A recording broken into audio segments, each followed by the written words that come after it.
Perkenalkan, nama saya Marganda Putra Abiahan. Saya akan menceritakan tentang sejarah wabah hitam atau maut hitam.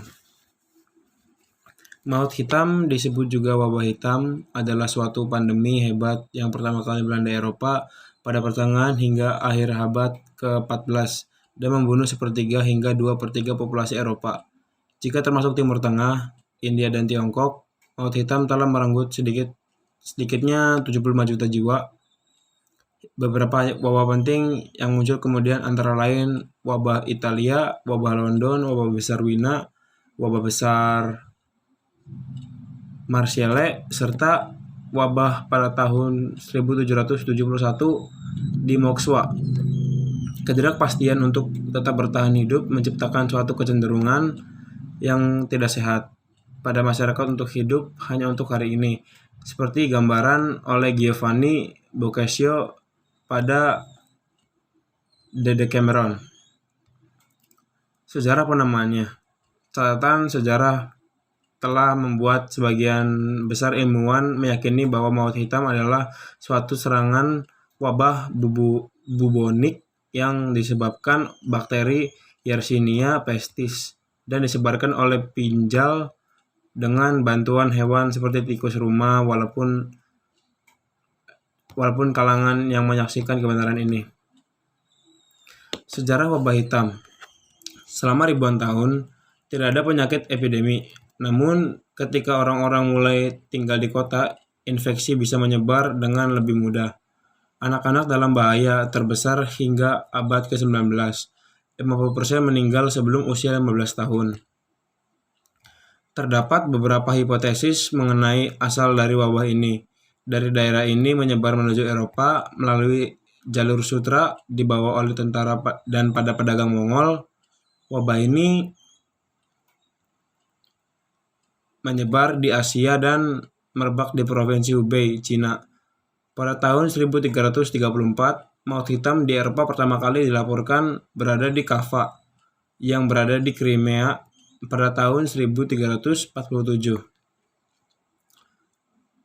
Cara penyebaran wabah penyakit ini muncul melalui 3 varian penularan. Penyakit ini tumbuh dengan berbagai ukuran, dimulai dari sebesar telur hingga sebesar apel.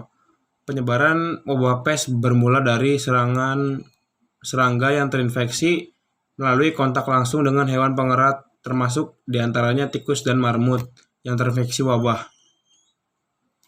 Varian kedua merupakan wabah pneumonia yang menyerang sistem pernafasan dan disebarkan hanya dengan menghirup udara yang dihembuskan oleh korban. Varian ketiga merupakan bentuk septisemia yang berdampak pada sistem peredaran darah. Berbeda dengan kedua wabah lainnya, varian ini dapat menyebar melalui gigitan serangga ataupun hewan pengerat yang telah terinfeksi. Akibatnya 1.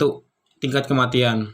Tingkat kematian dari wabah ini sangat bervariasi di seluruh daerah dan berbeda tergantung sumbernya. Diperkirakan wabah ini membunuh kurang lebih 200 juta orang pada abad ke-14. Salah satu pihak yang tingkatnya lebih tinggi adalah rahib dan biarawan, karena biasanya mereka yang merawat korban maut hitam. Penelitian tentang maut hitam jarang terjadi karena digunakan sangat jarang, hanya beberapa sampel besar yang jelas berasal dari abad ke-14 saat maut hitam terjadi. 2. Penganiayaan. Fanatisme dan semangat akan religi berkembang terutama di Eropa karena maut hitam. Karena para dokter pada abad ke-14 kehabisan ide untuk menjelaskan mengenai penyebabnya, masyarakat Eropa mulai mengubah sudut pandang kepada astrologi, gempa bumi dan sumur yang dicemarkan oleh orang Yahudi sebagai alasan untuk penyebab wabah. Ada banyak serangan terhadap masyarakat Yahudi. Pada bulan Agustus 1349, komunitas Yahudi di Mainz dan Cologne dimusnahkan. 3. Kehilangan atau sosialisasi masyarakat. Giovanni Boccaccio, seorang penulis asal Italia, hidup melalui wabah yang melanda di kota Florence pada tahun 1348. Wabah penyakit ini lebih buruk dan luar biasa hingga menyebabkan ayah dan ibunya menolak untuk menjenguk anak-anaknya yang terjangkit wabah, seolah-olah mereka tidak memiliki anak. Mereka tidak mendapatkan perawatan dan perhatian. Hampir semua penderita wabah penyakit meninggal. Itu saja yang saya sampaikan. Kurang lebihnya mohon maaf. Terima kasih.